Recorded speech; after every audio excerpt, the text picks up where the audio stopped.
Right, hi everyone. It's John Cox, Property Off Piste. Also do the Bucks Property Meet and a few other things with the Property Investor Academy. Got a great session for everybody today. We've got lots to cover, lots of content, and we've got pretty much everything to do with multi-let and rent-to-rent. We've got the two biggest exponents we can get hold of on the line today. We've got Francis Dolley. If you want to say hi, Francis, or hi everyone. Hi, John. Hi Francis. So we've got Francis, who predominantly invests or has his business based in Bristol, which is obviously a very topical and hot place, as everyone knows that are into property, or those that don't know. And we've obviously got Bill Patel, who's got a company called I Occupy. Hi there, guys. Pleasure to be here. Hi, Bill. He does high-end HMOs in Luton. So, and again, obviously, Luton seems to be just plastered across all the papers at the moment. So we've got lots to go through today. I just wanted to touch on a couple of things briefly. What we've got, we've managed to twist these guys' arms along with Chris Poulter, whose area of speciality is serviced accommodation. And we've managed to fly them out to the lovely setting of Chatel, which you can see on your screens now, where they're just really going to sort of unbox their businesses and allow you guys to get as much information from these individuals that are experts in their disciplines. So France's area of expertise is the rent-to-rent, so taking properties from people and managing them successfully and generating massive cash flow.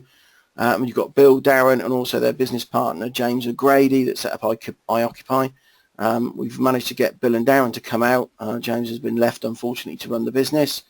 So they're going to come out to Chatel and again give you some of their 5 years worth of knowledge so you can avoid costly mistakes. And also we've got Chris Poulter. So we're going to touch more on that later, but it's a massive opportunity. I think there's a few places left, and it's a really, really good way where you can fully immerse yourself into this this strategy that makes massive cash flow, as you'll see with some of the slides later, and then take action. So it's all about taking action and putting yourself outside your comfort zone. So there's me on a pair of skis. Learned to ski a couple of years ago. Still finding my feet.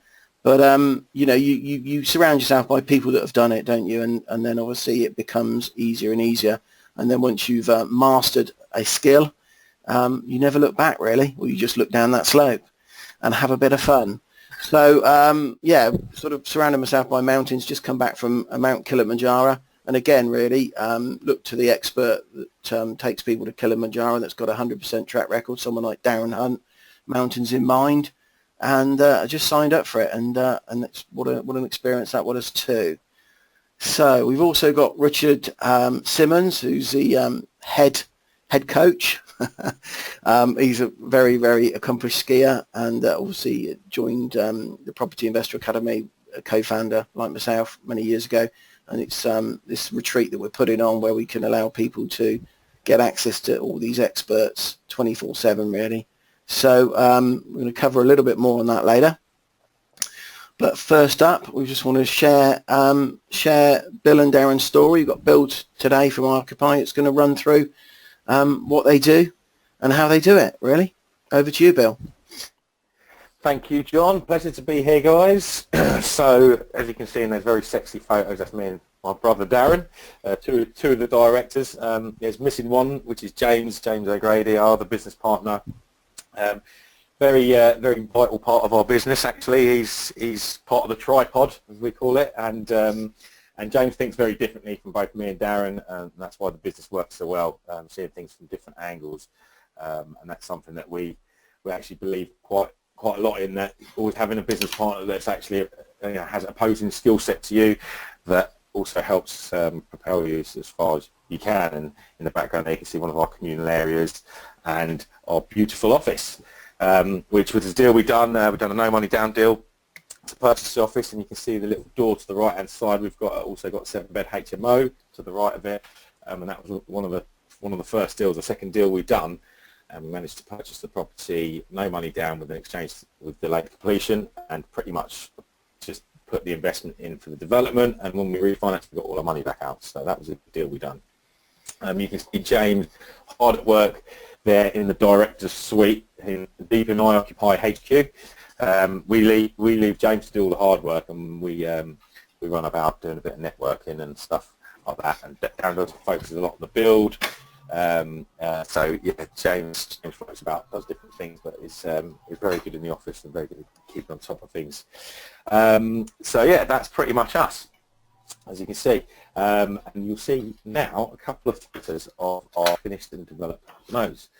So you can see how we always try and give communal areas and like a kitchen and a living room. Some people who are doing HMOs, I know in central London, just have a kitchen area. But I think it's nice for the type of tenant we're going for to have those areas, and we are charging top whack on our rents in Luton as well. So we do make sure that we have beautiful areas like that. Also, we might see the sofas. Sofas look lovely, and all those photos are all second hand off of eBay. So that's the only thing really that we source from eBay when we're doing a development. However, very cost effective and works very, very well for us. So as you can see, there's a couple of photos. If you want to see some more images, please feel free to come and see us at our website, which is www.i-occupy.co.uk, and there's pictures pretty much of the whole portfolio on there. We're currently up to around 100 units or 100 ASTs between HMO units, 1 beds, 2 beds that we own. So we're around that, and currently portfolio, we've been going for 5 years, and we're currently just under 6 million valuation on the portfolio. So we've built it up quite a lot throughout the years, and over at Chatel I'm going to be sharing with you exactly how we've done that. But on this webinar we'll just have a few little snippets because we haven't got enough time.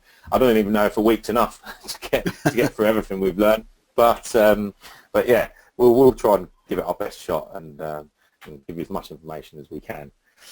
So moving on from this, I'll go through some numbers. This is a deal we've done last year, completed, and was rented in the summer.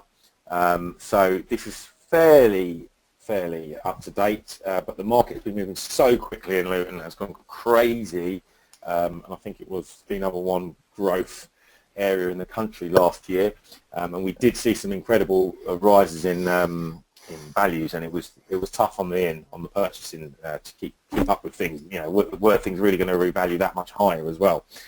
So you can see here our purchase price was 205. This was a 3-bed house that we converted into a 6-bed HMO. This is very standard what we do, 3-bed into a 6-bed. We've even done a 3-bed into an 8-bed. But it was a humongous house to convert it into that, with a small extension we did do as well on that one. This one we have done no extension, we just kept the internal areas and gone into the loft, and we've also structured it that a 7th bedroom can be added. And when that 7th bedroom is added, with a little small ground floor extension, it doesn't disturb any of the other tenants, and we can bolt that on, but we need to go to planning for that, and until we get the planning we can't build that out. But that's a little icing on the cake on this deal once we get the 7th bedroom. So I'll have a quick run through the figures. So we've got a purchase price of 205,000, development was 144, costs came in at 4.5 grand. So what we call our gross development cost, GDC, is 353,500. So that means all the costs we've spent out, absolutely everything. Then if we go down to the exit, which is via a commercial loan, this is our valuation. So this is the end value of the property is 427,000, and we have quite an important little figure here, which is what we call our GDV stroke GDC. So this is the gross development value, the value at the end, divided by the cost, all the costs we've got in, and we hit 82% on this deal. It's quite an important number that if we can get anything under 70% or under the 75, if we're getting a loan of 70%, then we know we're pulling money out. If that percentage is higher, we know we might leave money in, and on this instance we've left money in. So we've got a loan to value here of 75,000, which means we're going to leave a bit of money in. So our total loan will be 320,250, and that means we've got equity in the property of 128,100 at the end of the deal, and we're leaving our own capital invested of 33,250. Now, going down on the cash flow, we will only do this deal if it hits a 50% return on the cash invested. or the capital invested. So if you look at the cash flow, we've got a gross rent of just under 4,500, costs of about £1,000, and a mortgage of about £1,400 a month. So our net cash flow hits £2,000 a month, say. Our net cash flow is 24,000. So that gives us a return on investment of 73%. Now that ticks our box of being over 50%, so we'd still do this deal today because it works for us. Sometimes a couple of deals we've done, we've pulled all money out, a couple of deals we've left money in. I think it's nice for people to understand that it doesn't always, it does hinder the valuation quite a lot. Sometimes you win and sometimes you lose, what we found over the past 5 years. So it's something to bear in mind when completing a deal. How did we do this deal? We used an investor, so the investor invested all the money, the whole GDC, the whole gross development cost of 353,000. They had a first charge which secured them against the property, and they got a 9% return. We exited the investor at the end valuation when we got the loan in, and we had to add the 33,250 of our own money to pay back the investor and their interest. And then that left us with the property and a loan with Lloyds Bank, who now we're with at the moment, who are doing some quite good rates currently. So that's pretty much the whole deal in one screenshot, very simplified, of how we've done the deal. So I can also show you another deal, which is Tavistock Street. So very similar. We've got an investment here of 273. Now this property was, I think, probably a year before, so all figures have gone up, but they're all relative as well. So as you can see here, we've got a purchase price here of 141,000. That typical property now we're looking at about probably 230 to buy. So the market really has gone up over the last 2 years. Development of 128,000, cost of £4,500. So our total gross development cost is 273,500. Our end valuation is 395. Again, that would be a lot higher now in today's market, and that means we're hitting a 69% gross development value against costs. So that means when we get a 75% mortgage, we're actually pulling money out, and our total loan is 315 then. So we get money out on this deal. So you can see on the cash flow there at the bottom, we're at just over four grand a month, costs being 1,800. So our net cash flow is 2,135. The costs at the moment with that, we've put in the mortgage as well, so it doesn't show the mortgage as a separate cost on this slide. So making about 25 grand per annum. So again, great deal. We do that again now in today's market. If we can get out of a deal that's 141 grand, that's not going to happen, but we definitely do it from a perspective of the gross development cost against value works very well for us. If we can get 69%, that's perfect. So that's how we do it. So there's two very simple, very easy numbers, high level numbers, and this is what we end up with. So quite nice HMO properties. We like to do things a little different. It doesn't cost anything extra to paint the walls a different colour than magnolia. I'm not saying magnolia is a bad colour, but we don't like it. We're anti-magnolia in iOccupy, and we do like this light grey colour we use quite often, which makes it look a little bit different from a tenant who's viewing prospectively, I don't know, 5 or 6 other properties and they're all painted magnolia, and they come into ours, it looks a little different. So we do also see here we dress all the rooms for viewings, helps us achieve might help us achieve an extra £20 premium, but you've got that for the lifetime of the tenancy when someone books up. So some little tip that we do, it's not just done for the photos, we have little packs, we've systemised it all now. So Gemma in the office, our lettings negotiator, she'll take the pack out, fill the room up when we've got an empty room, if it ever comes to that, and then they're rented very quickly. Last year we hit 95.8% occupancy, and this year we're aiming to beat that up to maybe 96.5%, hopefully even more. We'll see how that goes, but we're getting quite high occupancy rates. So that's pretty much what you see there is pretty much a snapshot of our portfolio a little bit.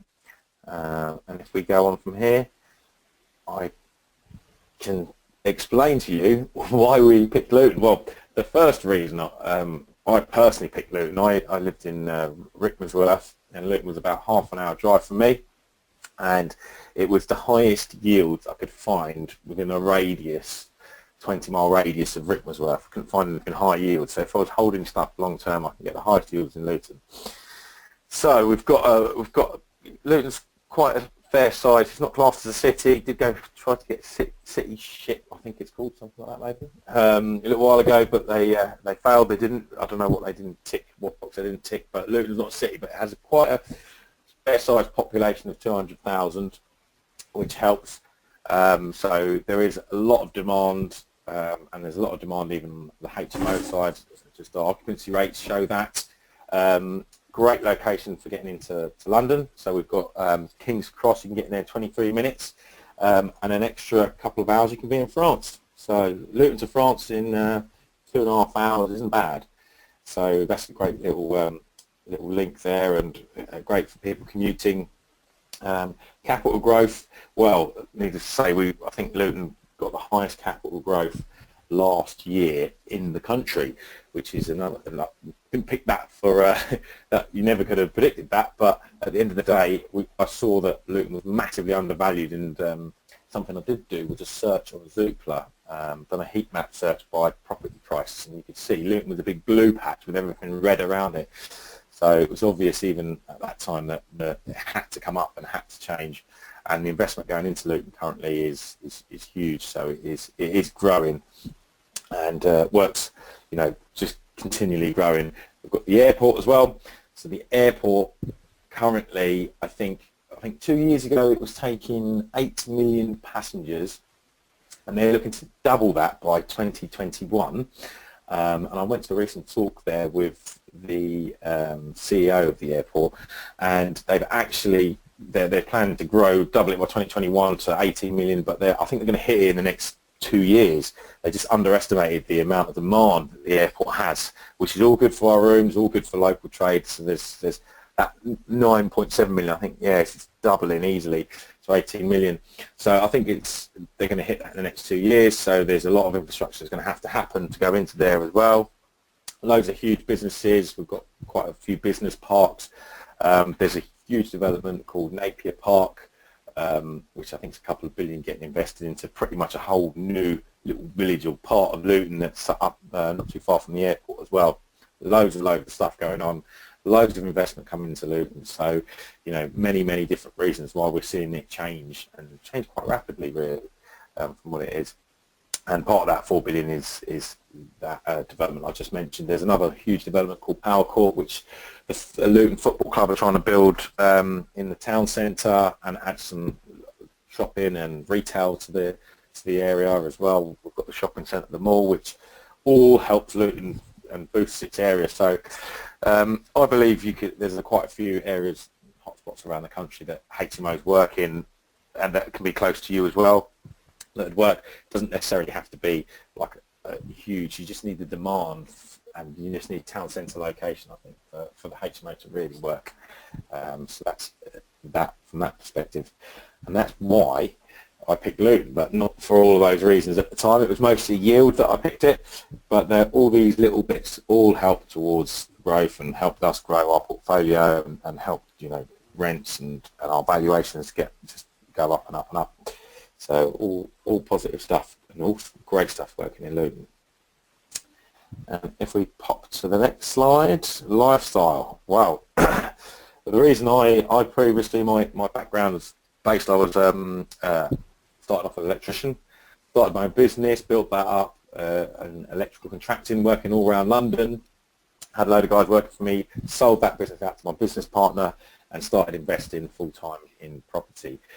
Now, the reason I've done that, when you go full-time in property, it's not necessarily what you think it is. There's a lot of preconceptions about what time you're going to be using, but I currently, at the time, replaced a job for a job, worked bloody hard at getting to where we are now, and now at a more successful level now, it is about lifestyle. It is about, for me, being able to go away when I want to go away, spend time with friends and family, and you can achieve that. You just need to make sure you're focused on it as well, because if you do forget about it, you will end up swapping a job for a job, and you can quite easily do that in property. So I'm going to be sharing a couple of tips of what we've done over the years on the property off piece, and a lot of it is under systemization and making sure you've got others doing things that you don't want to do, and you just doing the things you enjoy, and making a happier lifestyle for yourself. Would you agree with that, Francis? The lifestyle thing for me is actually huge, and we're kind of almost the same, because I worked in construction for a long time, and there was a time when I lost my mum to cancer about 6 years ago, and it's one of those times where you stop and sit back and kind of analyse things, and I looked at the last 20 years of life for me, and it was a blur of work, building extensions for people and houses, and big old houses just going on and on and on. And I thought about what the next 20 years was going to be like, and it looked to me as if it was going to be the same as the last 20 years. And I thought, it's time to get out of this. I'm kind of stuck in this whole big cycle. And so building our business, I'll tell you a little bit about myself in a minute as well, but when we started doing the rent-to-rent business, our big focus was creating the lifestyle as well, because we definitely didn't want to go back to the way things were before. So it's a big issue, isn't it? Yeah, and I think, I think it is something you do need to be aware of. That what's your main goal? What's your, what you're trying to achieve? What you're looking forward to, rather than just floating along. Because the first couple of years of property were full on, day and night, and huge times we were spending in property. So this is something that people don't always really think about. To get going, to start a new business, it does take time. So it's the entry price, isn't it? It's your entry price in. Yeah, you stick your hours in. But I know it's been sort of hard for you at the start. It's hard, and it's hard for me. But John, I think John said it really easy. Is that right, John? I wish. I think the only place success comes before work is in the dictionary. That's so they say, and I think it's true. But I think what property can do for a lot of people is not only obviously can you leverage it massively, but you can then start leveraging other things and all that. But it's you like Bill quite rightly say, you need to start with the end in mind, and what a better position to be in after you've grafted for a period of time to open up your diary, and whether you've got a week ahead or a month ahead, and box in the things you want to do in that month, and then fill in the gaps with your property related stuff. So your life takes priority, and in between the gaps you put in the other things that need to be done, and you can build a team around you, and you can certainly manage yourself out of the business, because if you can't go on holiday for sort of 3, or you can't go and do something for 3, 6, maybe 9 months, you really haven't got a business. Like Bill and Francis said, you just swap in one job for another. So property gives you that ability, most certainly. Yeah. So this is a trip then, John. You're going to tell us a bit about the trip, the cost. Yeah, do you want to go back one slide and basically, yeah. So basically, you can see the people we got there. They won't be in their dicky bows when they're in Chatel. They look more colourful than that. But we got Francis, we've got Bill and Darren, and then we've got Chris. So the dates are there. The website is at the bottom, so you can visit there. You can obviously email us at info@propertyoffpiece.com. But basically, it's a matter of sort of turning up at the airport, and everything else is taken care of. That's Heathrow, and everything else is taken care of. Get you to Chatel. Accommodation is first class, and the idea is that the mornings are sort of your own. You can sightsee, go and set up the mountain, enjoy the surroundings, or go out on skis, snowboards, or actually join a class to learn that sort of stuff, which a few people did last year, which was excellent. And then sort of around the sort of midday, we start heading back to the accommodation, and then we just sort of have group learnings really. We got so much content to go through, but it's very much steered by the people in the room. So we go through obviously where you are in your property now, if you're just starting out, what you want to start with. And these guys have got all the resources. They've been doing it for years and years and years. They've made mistakes like everyone that's successful in life. but you can avoid those costly mistakes and plug into their systems. And you really have got pretty much everything to do with multi-lets there. You got, your rent to rent, you've got your HMOs, and then obviously you've got your serviced accommodation. So, and then, we sort of call it a day about 6 o'clock, get freshened up for an evening meal, and then go and participate in some of the local restaurants, which are 4 or 5 star eating establishments, again, all included. And as the French take about 2 or 3 hours to eat, we just sit around and enjoy ourselves. The wine tends to flow, and the more information, and these guys are very, very generous with talking shop over a meal.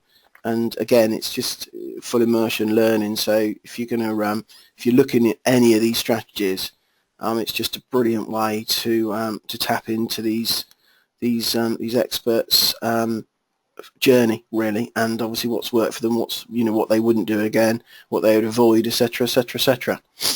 So I think there's another slide that just covers the costs, which as you can see from the costs, it's not a money making exercise. It's really one to allow people to jump on board, grab the information from these people, and then take action. They're very given of their time. You can meet up with them when you get back. But yeah, that's it really. It's the cost of theirs, 3,250 for single occupancy, 2.5 for shared accommodation, and just 999 to book and secure your place. Like I say, there's sort of a niche group, and it just works really, really well. So you've not got 15 people out there that are sucking information, and you can't get a look in. You're looking at sort of 6-7 people max, and we found from the feedback we had last year, it works really, really well. People have left and taken action. You've also got Francis's community to jump into, and access to Bill and Darren and Chris as well. So there we go. I think I covered that. Where we can next slide now. I think. Yeah, this is. Probably, I think it's over you. to me then now. Yeah, it's over to me, Francis. Yeah. So, very quick intro about me, because I know it can be a bit tedious sometimes where people are talking about themselves, so I had to keep my intros really short. So I used to work in construction, but I'm pretty sure I didn't used to go to work dressed that way, because my son put some of these slides together for me.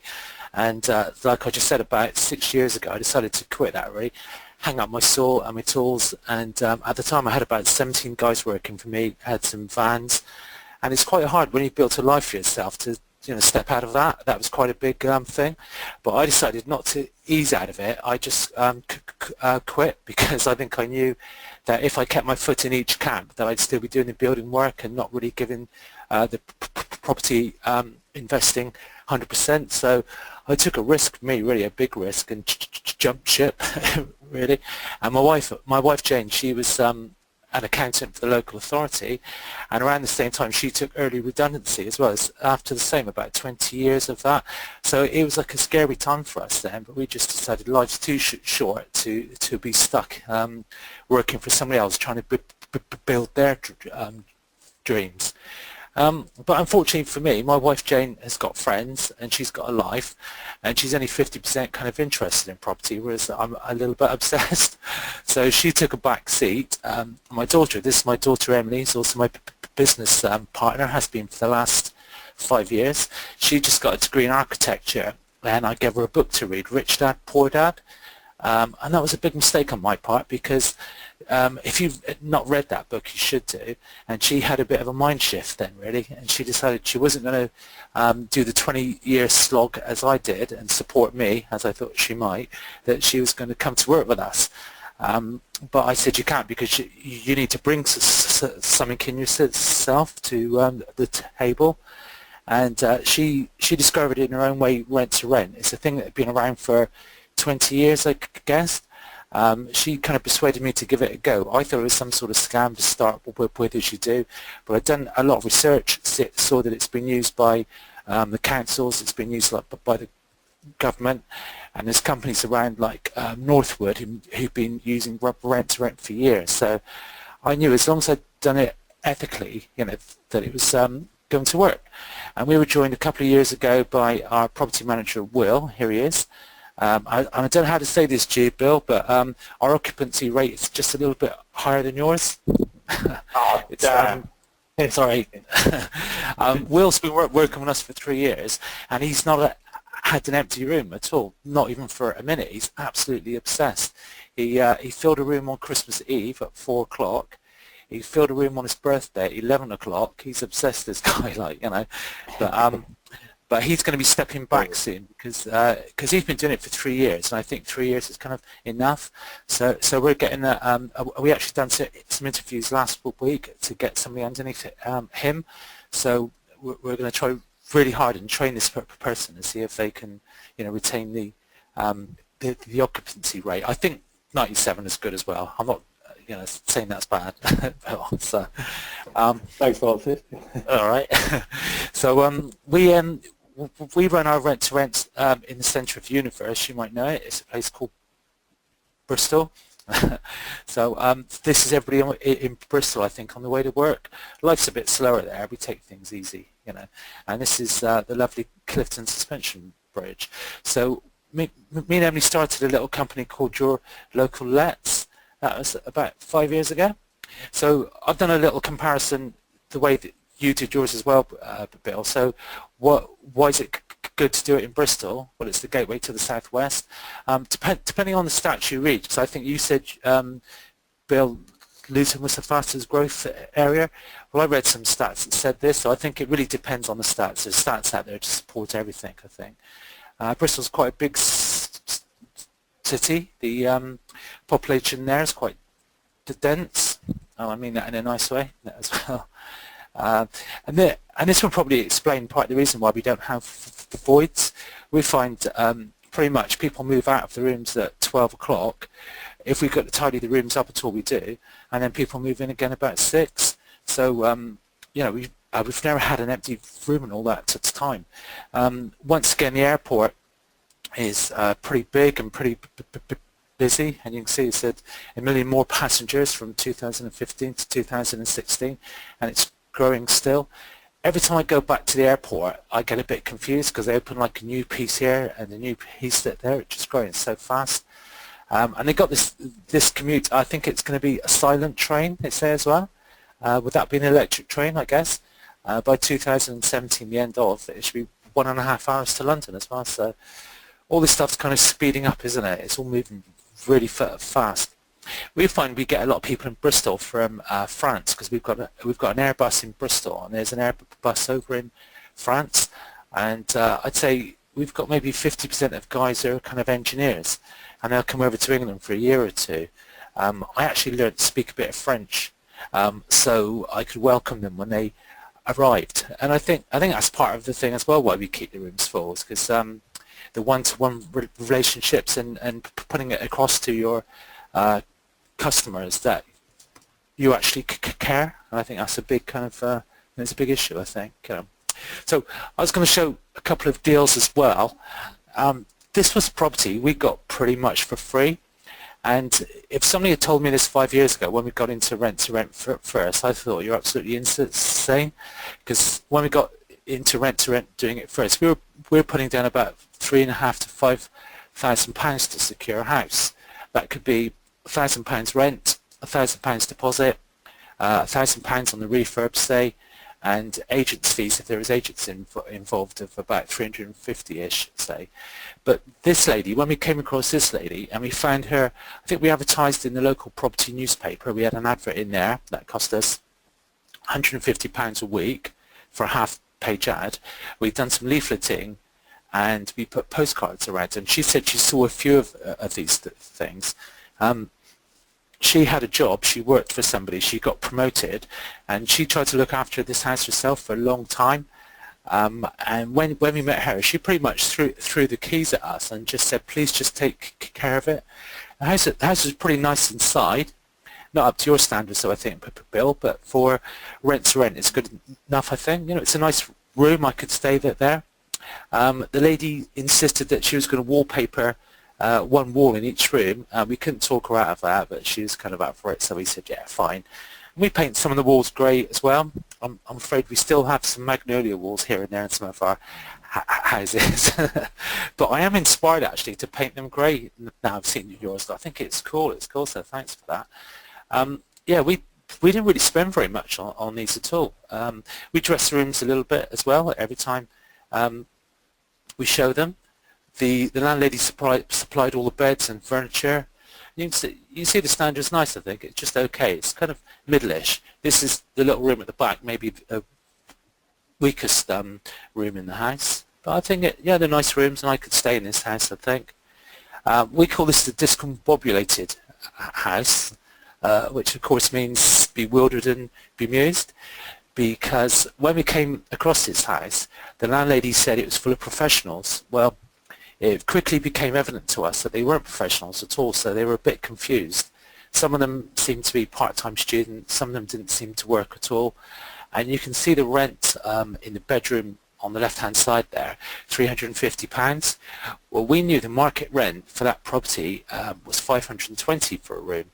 And when we asked her how she set the rates on the room, she said, when the tenants came out to view the rooms, I asked them what people pay, and they said it was that. So she wasn't the sharpest tool in the shed, let's say.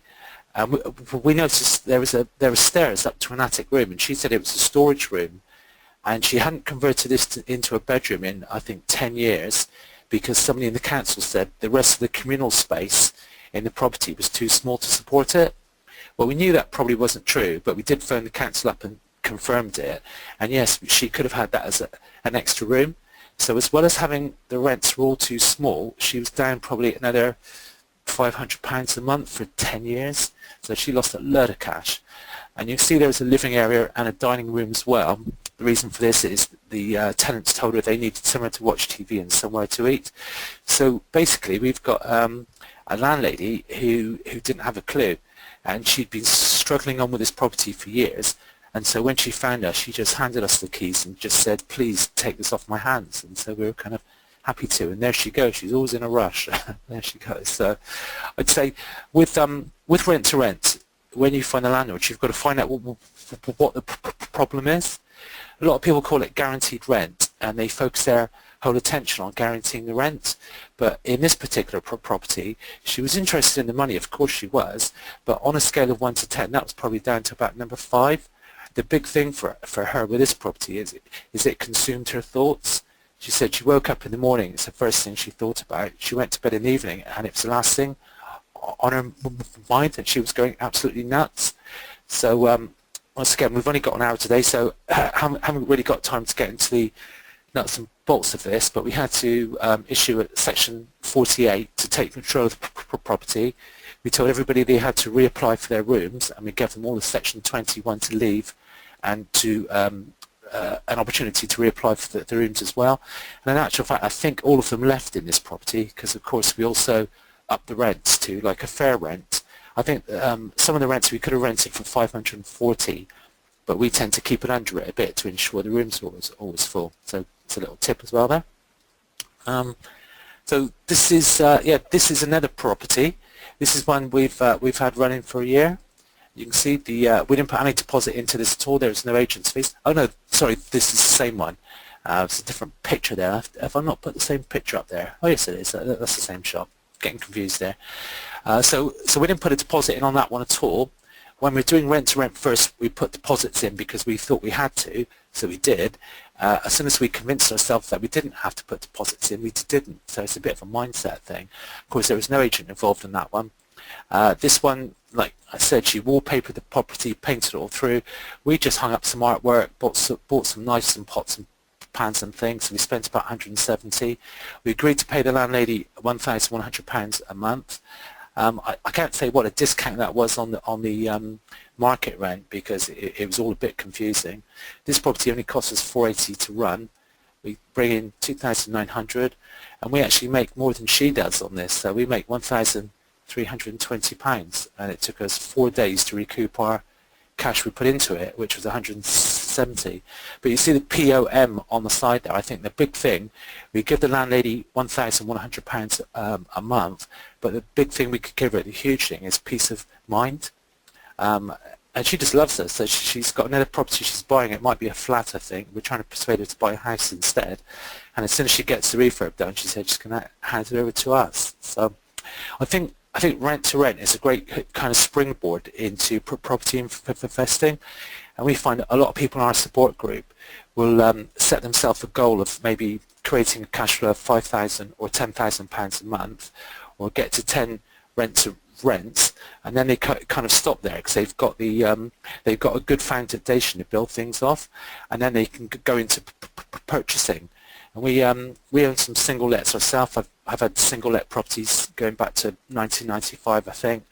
I own at the moment 2 HMOs, pretty big HMOs, kind of en suites, and so I think it's great to own, but it's also good to use rent to rent to get into property investing, like a springboard, I think. So it's really good for that. So this is a slightly older property, and this is about 100 yards away from the last one. If I could, I would get all our properties in one street. When we got into it first, we had them all over to town, and we were rushing over that way to viewings, rushing over this way. And if you've got viewings around the times when the schools are renting out, it was a nightmare, just stuck in your car. So we keep our patch as tight as we can now. So this one, you can see, I can't see the number on this one. Is that, John, is that 2012? Because I've got a control panel in the way there, or Bill. Can you see that? Is that the 6th of the night? Yes, 2012, yeah. All right, so I've got a control panel on mine. So this is one of the ones where we put a deposit in. We had to pay some agents' fees as well. All of our rent-to-rents, I reckon, maybe 75% of them come through agents. And we prefer to get the agents on board to work with us, because I think I always kind of think about this as if you're trying to get deals direct to landlords, you've got to go out to fish. So you've got to get the right bait to put on the end of your hook, and you've got to go and sit beside the seaside, and sometimes it takes a long time to catch anything.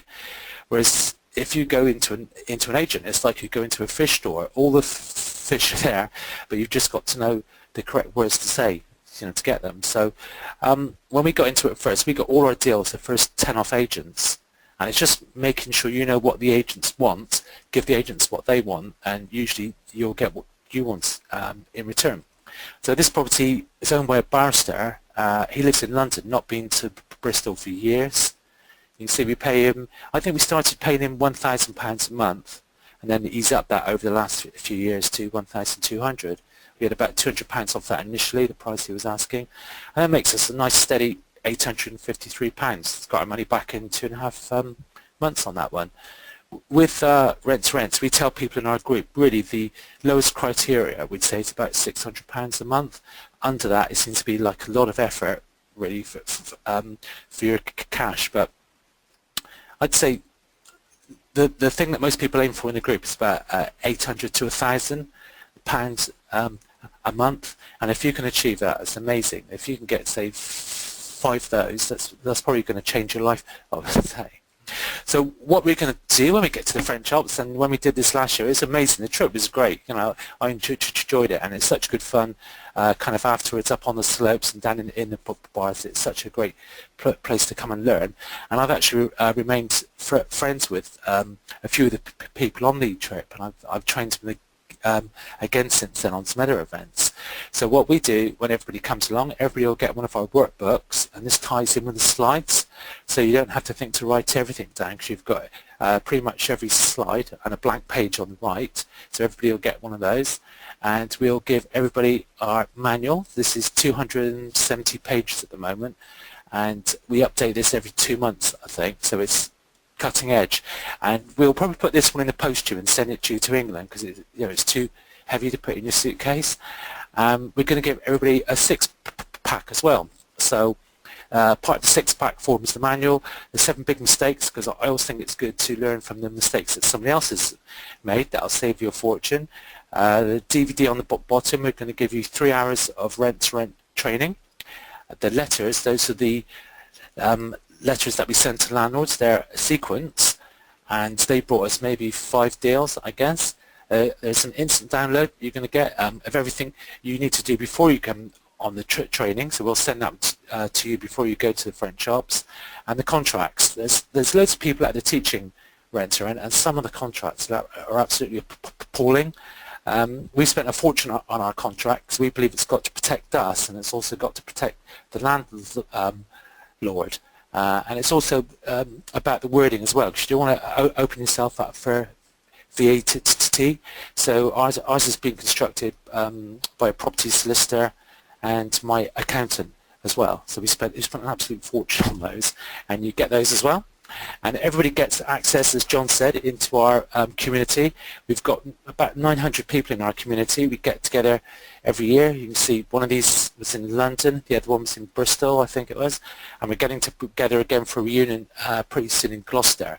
So you get into our community, and I think support is everything. You know, I think every training event should have support. Plus, we've been doing it for a long time, so we've got all these kind of things going in the background, business plans, how we keep our rooms full, how to employ a property manager for free, all the systems you should set up in the background, and plus a number of books and a deal analyzer and all that kind of stuff. So yeah, we try to give everybody everything to, it's a complete business in a box for sure. So John, I know Chris isn't going to be there, is he? But do you want to say anything about his training? Yeah, Chris isn't actually with us today. We've actually got a webinar with Chris, so if anyone wants a copy of that webinar, just drop us an email at info@propertyoffpiece.com, and we can send the webinar out with Chris. But Chris is his skill set is serviced accommodation. He's got a background in hotels and management and things like that, and it's a model that's effectively sits inside this these days in Chatel. I mean, it's all about what return you can get per square foot of floor space, isn't it, really, which is what HMOs are all about. Yeah. There's different variations, and what we wanted to put together is as many of the permutations of multi-lets and how you can sweat your assets as possible, and obviously and have a position where people wouldn't, like Francis has mentioned earlier, and Bill, is where you can start off,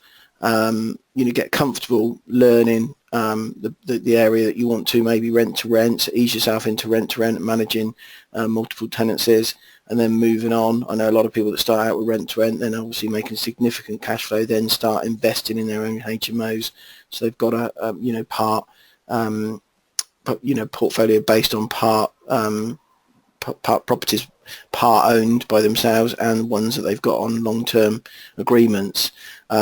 Chris is another dynamic. It's a serviced accommodation. You've only got to look at things like Airbnb to see how that has just mushroomed, really. It's skyrocketed, and it's looking to increase more and more, where people look to require that sort of type of accommodation.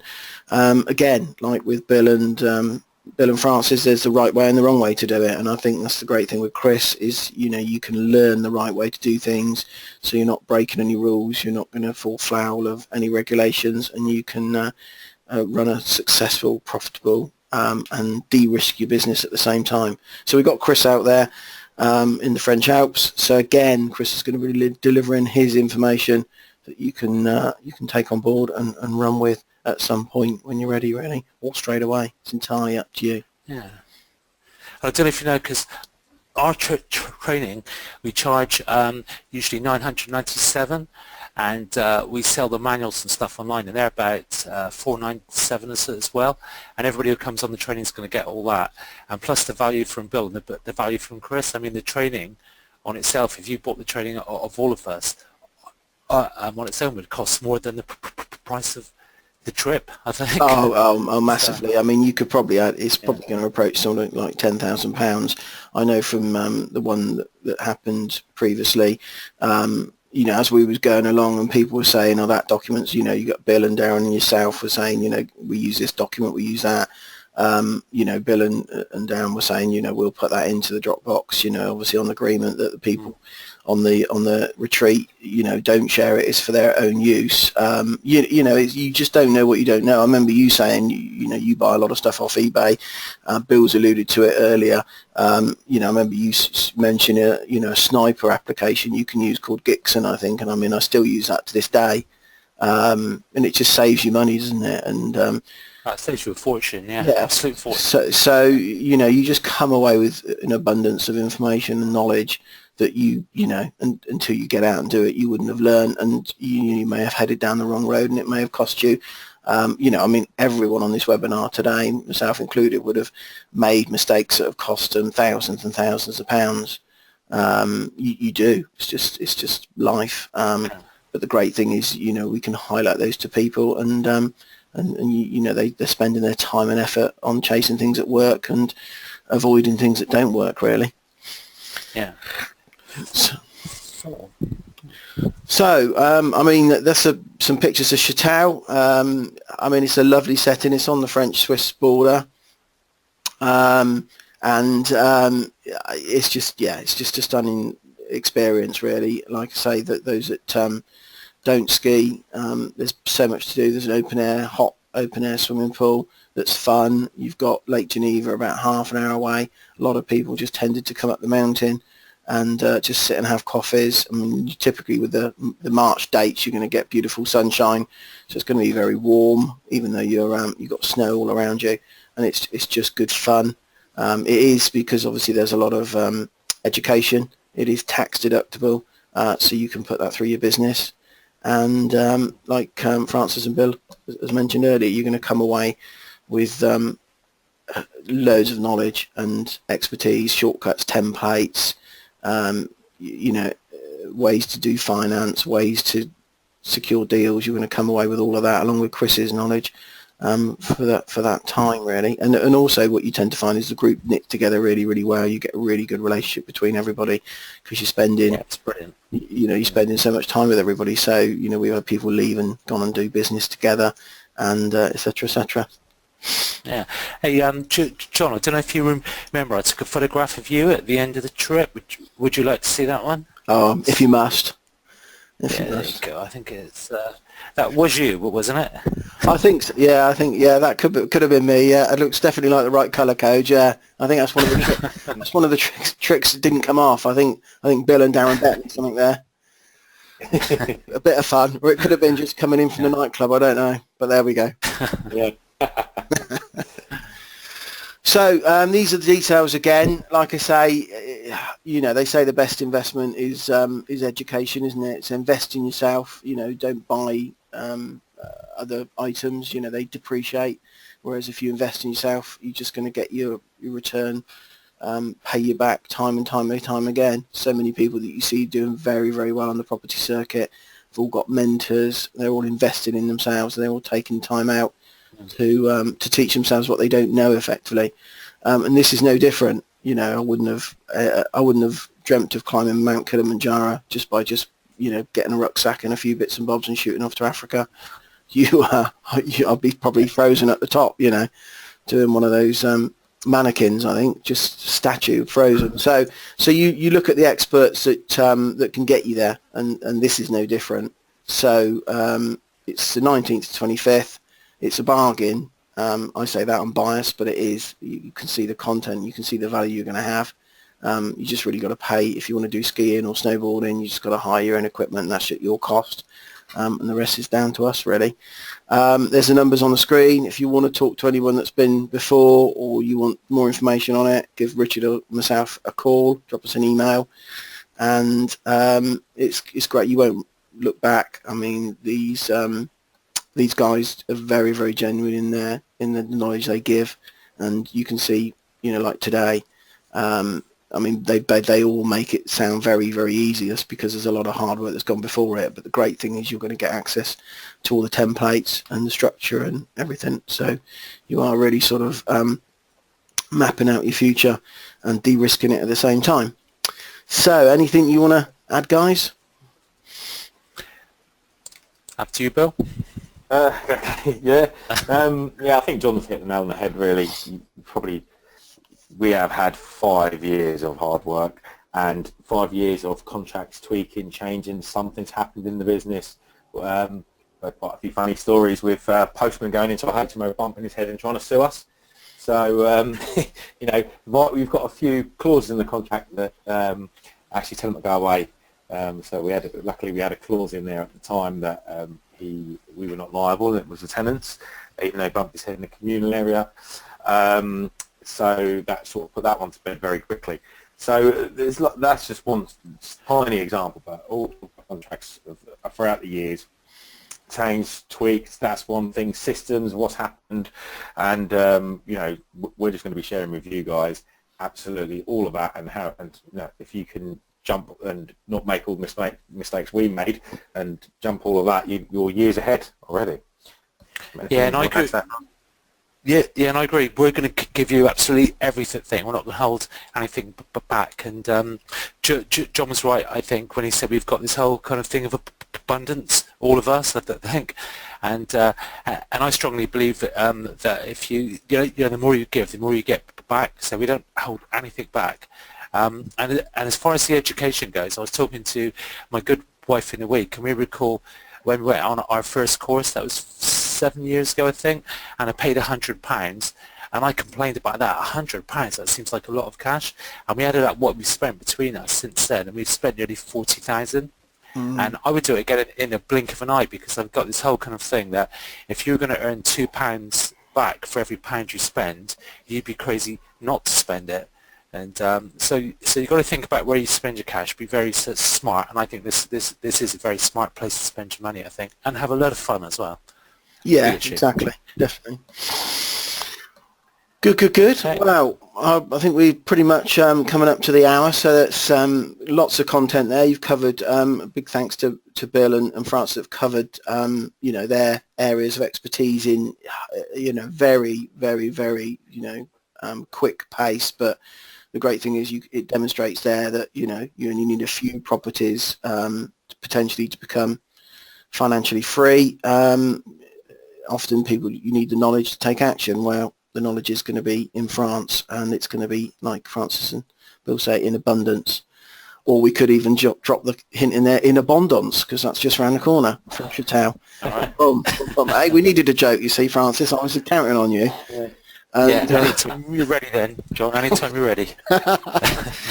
So, it's going to be great fun. Get yourself out there, learn how to do these businesses properly, and you won't look back. And in the same way, you wouldn't jump on a pair of skis without having a lesson.